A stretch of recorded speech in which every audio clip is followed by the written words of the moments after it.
I'm glad that you could be with us for the Brahma Kumari's World Meditation Hour. I don't know how many of you have participated in this in the past, but it's incredible because it's been in existence now since the late 80s. And just imagine every third Sunday of the month, hundreds of thousands of folks around the globe are pausing purely and selflessly to create their own inner peace, knowing that that vibration is going to spread in the world in some way or the other. And sometimes I've heard people share with me, well, we've been spreading peace, we've been meditating, we've been doing so much, and look at the condition of the world. And I've often told them, well, can you imagine the condition of the world if we weren't? Right? And I think that's how we have to see things. We have to somehow be patient with the process, because in our patience there is such an organic or subtle growth that takes place in our consciousness, which I think is really, really important. So what I'd like to invite you to do is to really be comfortable. I don't really lecture at people, so I'm just inviting you to just be with me, settled, just as they would say, very just chilled, but opened with the intent that this hour together will be an hour of not only sustaining our own inner world, but to send those vibrations far and wide, if it's possible. Feel free to get a pen and paper if you might want to take some notes. That's also quite useful. And as Kathy has said, if you have a Facebook account, feel free to share that with a friend now. Let them know that you're pausing for peace for the next hour to be of service to the self, to your environment, to your country, and to the world. So let's take a moment of inner reflection, just for a little bit. Turn your attention behind your eye and start where you are. Observe what thoughts are sitting there, if at all any. And just for a little bit, invite the thought, I am peace.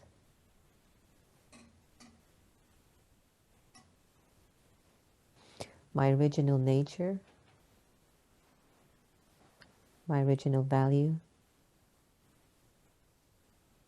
my original worth resides in peace. Peace is my religion. Peace is my power.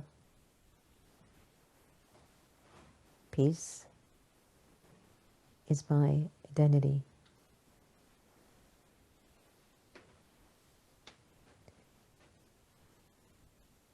So in creating this awareness, as we take this time together,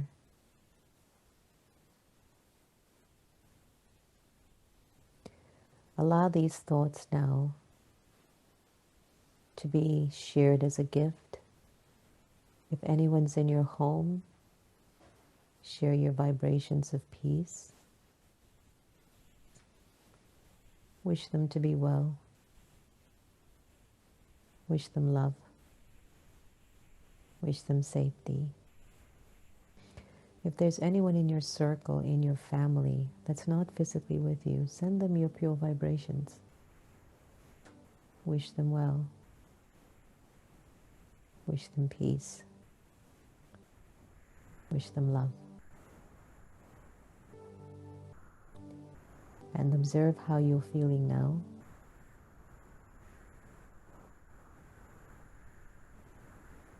And feel your pause for peace. Nurture and sustain you. Just for a little bit.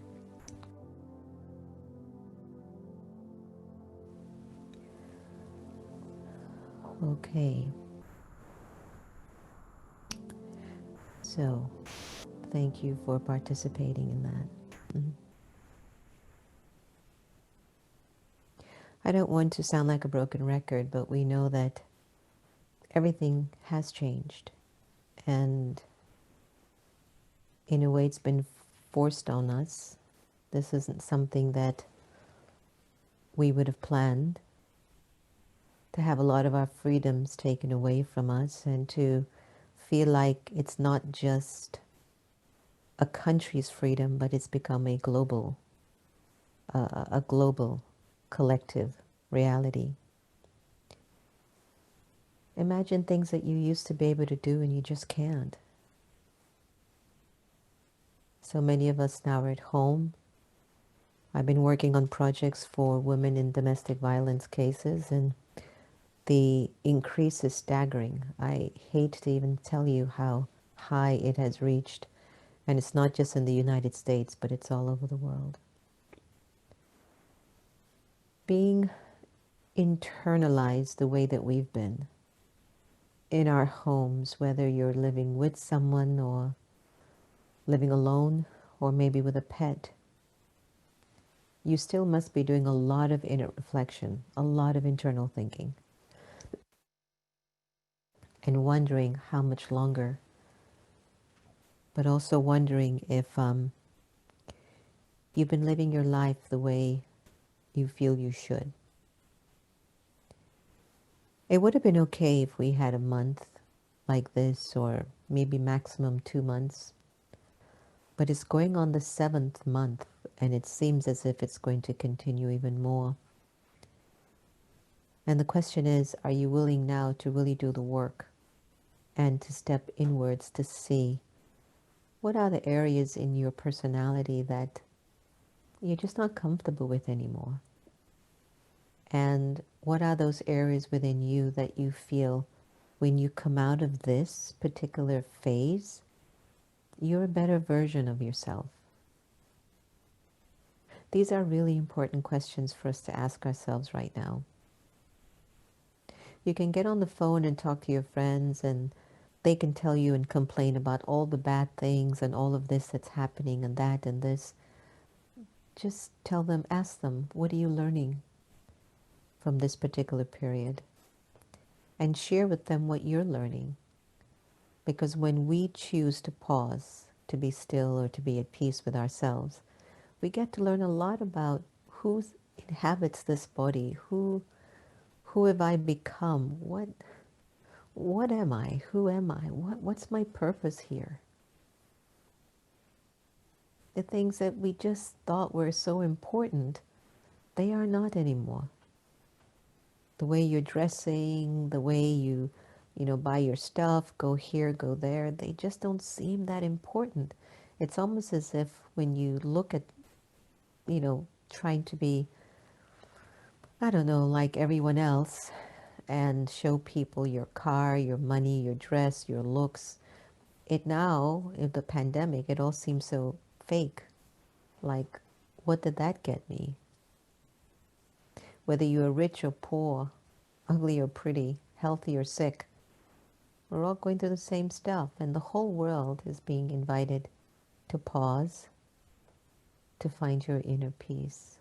That's huge. Peace isn't a small commodity, and peace isn't a small quality. Imagine for this World Meditation Hour that you choose to pause, to remember how peaceful you are, and to live that peace, and to let that be your next normal. That you come out of this an embodiment of peace. Wouldn't that be great? In just a matter of a few days, we will be witnessing a lot of things in the United States of America. Voting is underway.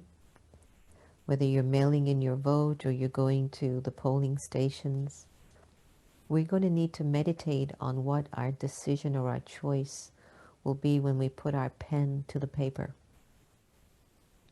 When I started Meditate the Vote, which was an initiative that we launched under America Meditating about 4 years ago, all I wanted us to do was to be more contemplative in terms of the choices that we made.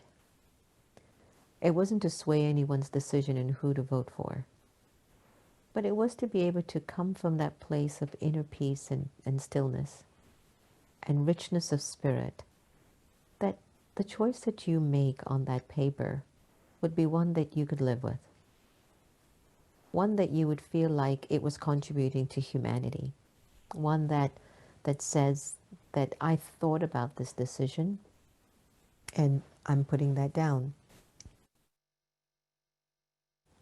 So in this whole practice of meditate the vote, what we did is that we went around to various coffee shops, cafes, organizations, schools, families, and we asked a few questions, questions that would stir the soul on the inside and engage in a rich conversation rather than to complain and criticize about what was going on in the society.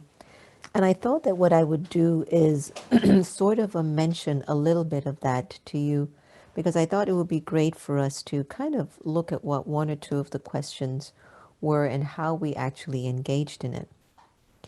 And I'd love this to be interactive, so feel free if you're watching on Facebook or wherever it might be, YouTube or here on Zoom, to put your answer in as well, just to see how you feel. Because imagine we're in a particular time that we really need to know who we are and how we're showing up. So here's one of the questions for you.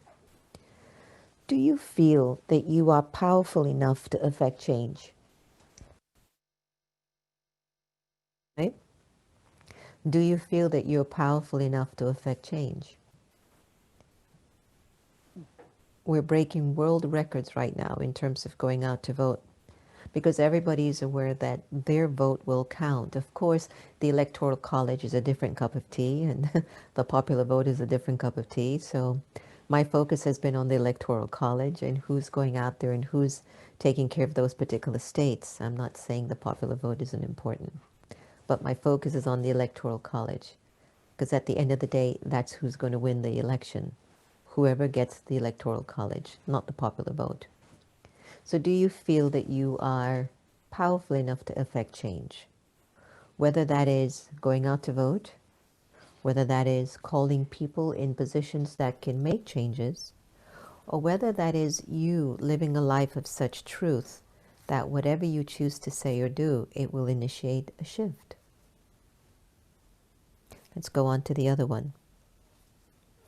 What do you value the most about living in the United States of America? Very important questions to ask, you know.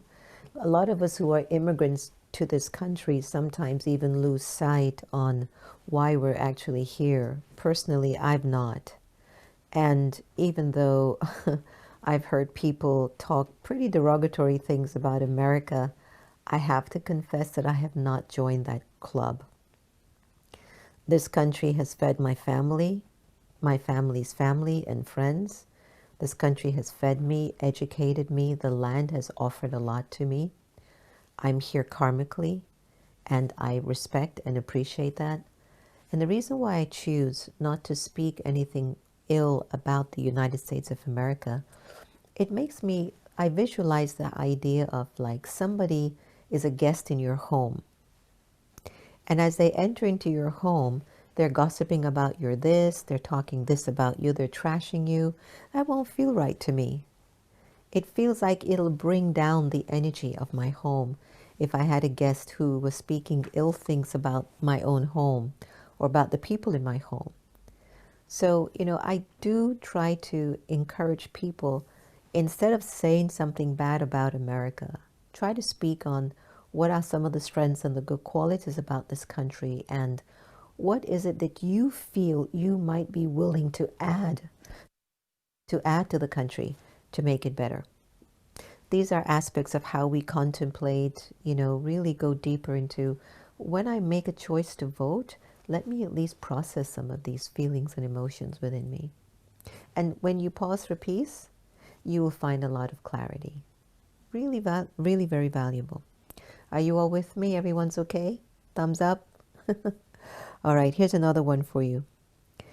Do you believe in your self-worth? And how does your life model that belief? Huge. Do you believe in your self-worth? Pause for a little bit. Find your peace. What answer immediately came up for you? Do you believe in your self-worth, and does your life model that belief? Be honest and open with yourself, because this is how we show up as people in the world, much less in a country, but even just in our own homes, with our families. Do I believe in my self-worth? I was telling a story to everyone before I came on. It's a very sad story, but it also has a good ending. There's a young man, unfortunately, he was drunk, and in his drunkenness, he was driving, and he met into a very bad accident. His best friend in the car was killed, and a woman that he actually knew and liked, her husband was killed. As a result of the accident, the woman that he liked lost her memory, and he decided to do the noble thing to take care of the family, because at the time they couldn't afford the medical bills and all of that. They came from a wealthy family. So the lady who lost her husband ended up moving in with this man who killed her family, her husband. And because she couldn't remember, and she didn't know he killed her husband and his best friend and ruined her whole life, she just gave him love. Now, everybody around him knew what he did. She was the only one that had amnesia. And she just kept giving him love. And you know what, everyone? He refused it. He was so guilt-ridden with what he had done that he felt he didn't deserve to be loved. And so he would constantly keep pushing back the love that he was receiving. So he had reached a point that he couldn't take it anymore. And he told her, he goes, listen, I've ruined your life. I know you don't remember, but I'm the one responsible for your husband's death and for ruining your life. And you know what she told him, everyone? She says, but that was fate. It was going to happen anyway. But why should you be guilty for the rest of your life? You have to move on. And I tell you that story because it is so poignant for these times, because if you believe that you are worthy, then you'd be willing to accept everything that you've been through, whether you've had victories or defeats, successes or failures, whatever it might be. If you feel that you've even made mistakes, if it was fate and it was fixed to happen, why are you taking it so personally? Because a lot of us hold back receiving abundance and love and power and wisdom because there's something recorded in the soul that we feel, I don't deserve this. Even I've felt that in the past, in my younger days. I don't deserve to be loved. I don't deserve that. I can't remember what it was that I did. But something recorded in my subconscious says, you don't deserve it. So do you feel worthy enough? Think about it. And do you feed that? How does your life show that you're worthy? You're not somebody who pushes away opportunity, are you? You're not someone who chooses something that will self-sabotage you or bring you down, are you? You're not someone who's going to be focused on the negative and the dark when the light is trying to shine so bright. No. So it's a really important question. Do you believe in your self-worth? And how does it model? How does your life model that belief? Give it some thought as we go through the rest of the night. And last one for us to contemplate on. Is there a way for us to engage in conversation without creating separation or division? If so, how? This is a nice one because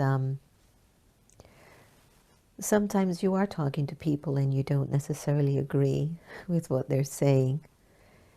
And depending on where you are on the inside, you can push that person away if they don't connect to your goals or your visions or your values. But is there a sort of a spiritual awakening or a spiritual knowing that I can be with a variety of different people and still be me? And they don't have to just be friends. I know friends accept each other as they are, so that's an easy one. I'm just talking about people even at work. They're just really different than you are. And instead of separating yourself or dividing yourself from them, you're still able to be cordial and respectful and loving. Let's say even now with the political system, if sometimes you hear somebody wants to vote for Biden and Harris, how do you feel if you are a supporter of the GOP, of the Republican Party? So let's say if somebody says, well, I'm going to vote for Trump. Well, and the other person says they're going to vote for the other opponent, Biden and Harris. How do they feel? How do you feel when you hear that? Do you find yourself taking sides? Do you find yourself criticizing, judging? Do you find yourself comparing? Because if we do that, we know we're off. And we're actually not adding peace to the society, to the environment, to even our own system. So I'll tell you what I've been doing. First thing I do is check myself.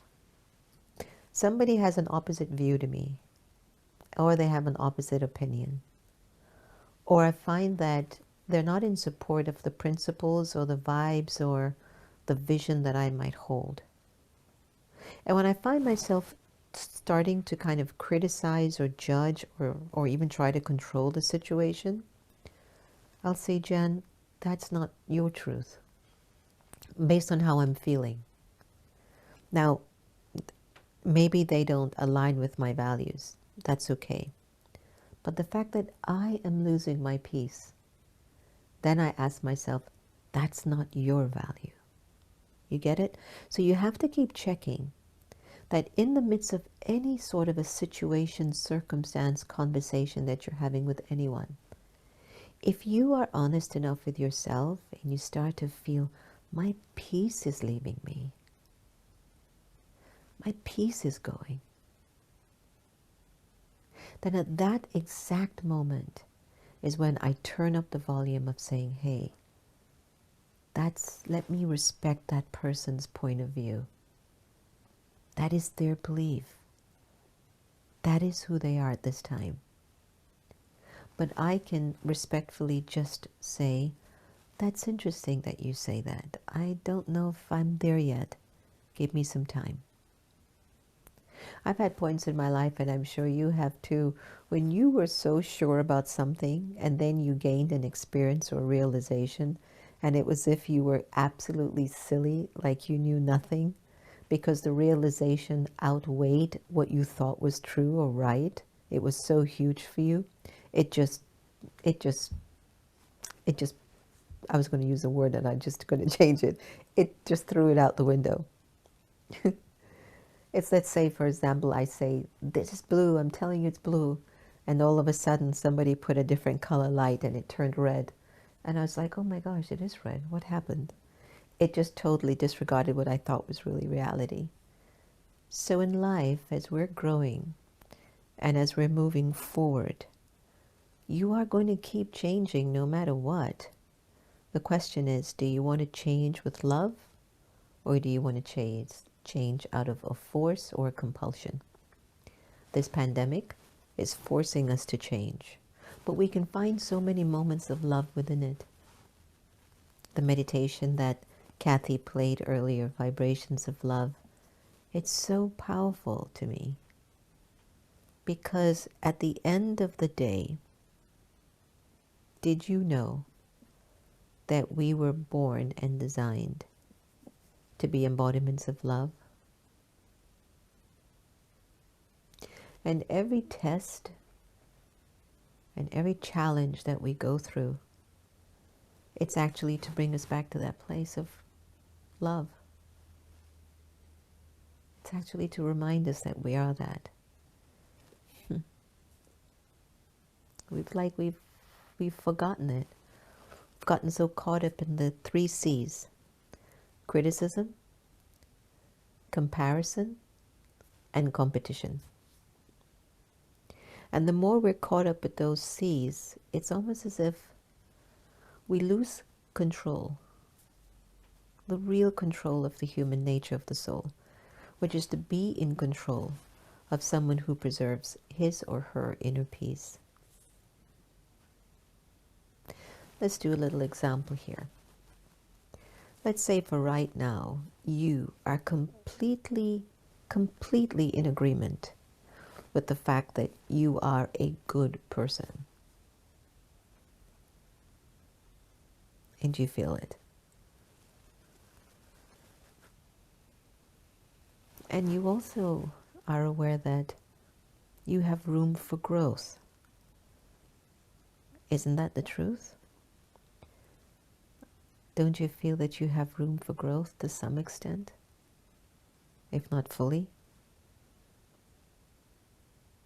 Now, if you go a little bit wiser, aren't you going to start to really appreciate all the test papers and the challenges that have come to you so far, and the ones that will come are only there to help you to recognize the depth of your power of love, if you're willing to see it? When you pause for peace, you can see things really, really clear. And we need a lot of clarity at this time. We not only need clarity, we need the power to discern what is truth from what isn't. The truth is, I'm a good person. And I'm going to be better. And the test papers and the challenges that come or will come, they're there to remind me of how powerful I am. We need the power to discern, to accept and acknowledge that. The world behind your eye is everything. That living being of light that you are, the soul, the immortal, eternal, imperishable jewel of light, has the self-respect and the self-worth to say, I'm a good person. And there's room for improvement. And the test papers that are going to come, they're only there to make me stronger and make me love more. There's so much in what I've shared already in the last 30 minutes. Because when you take the time to pause and go inwards, you enter a world that is bigger than the one you're seeing with your two eyes. You enter into this world that has the deepest of feelings, the deepest of truths, the deepest of a talent, abilities, the depth of everything powerful and great about you is living in the world behind your eye.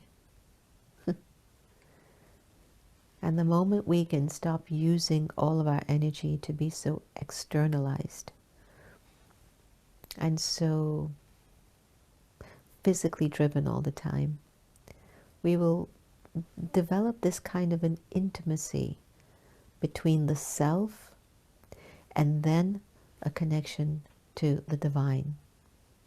The other day I was vacuuming, and it was about maybe 2 days after a conversation that I was having with someone about God.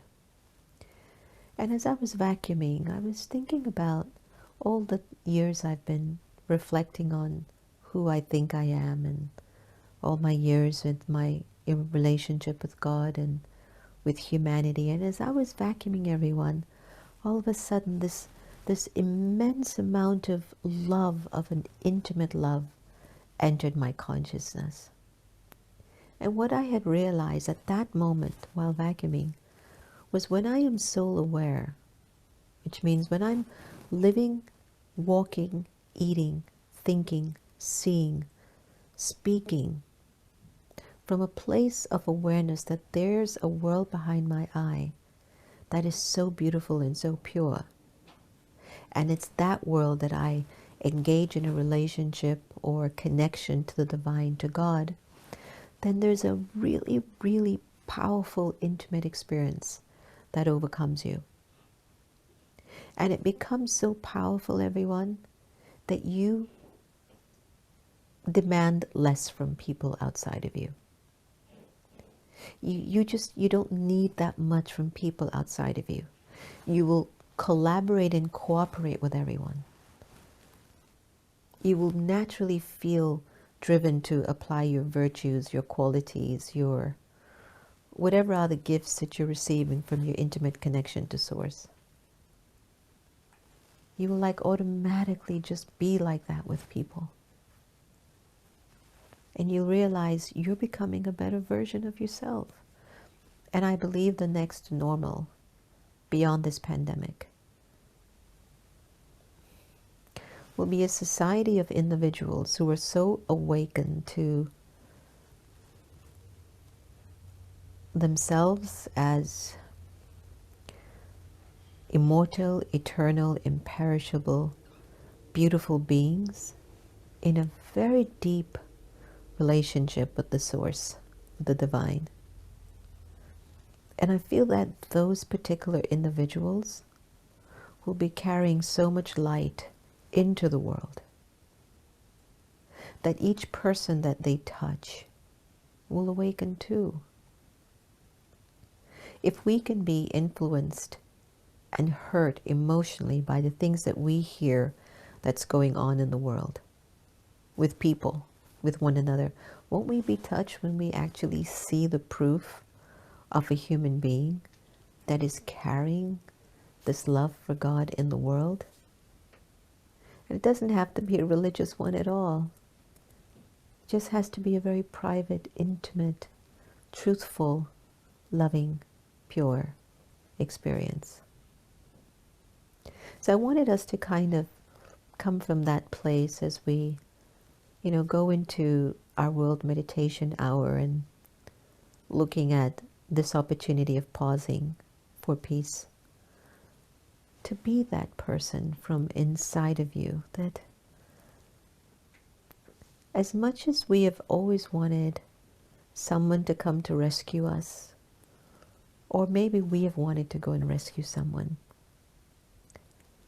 right now we have to rescue ourselves, and we have to allow that love that comes from God, the Source, to be the rescuer.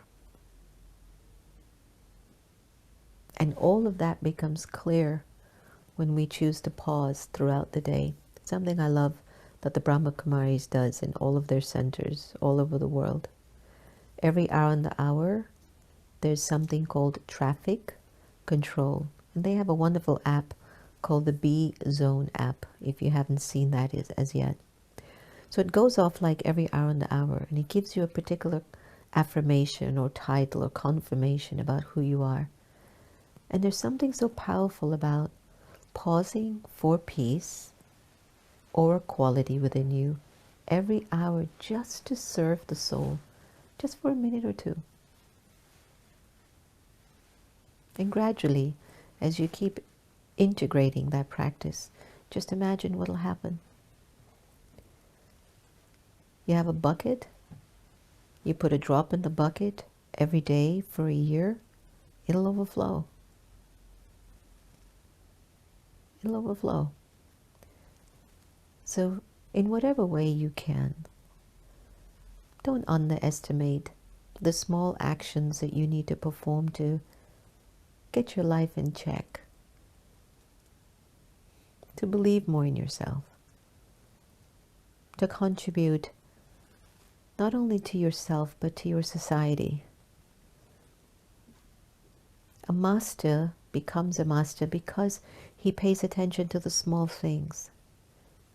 That's how he really builds his character and his power. I've seen people set a table, something so simple that everyone does almost every day. But I've seen the care and the love and the cleanliness that when you go to the table, it's the most beautiful expression of love. Versus when just everything is thrown on the table. That's how powerful it is when you pay attention to small things. You will find your perfection in there. You'll find your beauty in there. You'll find your fortune in there. You'll find your power in there. It's your little drop in the bucket. the small things. The way you walk, the way you talk, the way you eat, the way you wash the dishes, the way you wear your clothes, the way you fix up your room, the way you clean your car, the way you keep your house. Small things. And eventually, as they grow in you as qualities and character and power, the big things will come.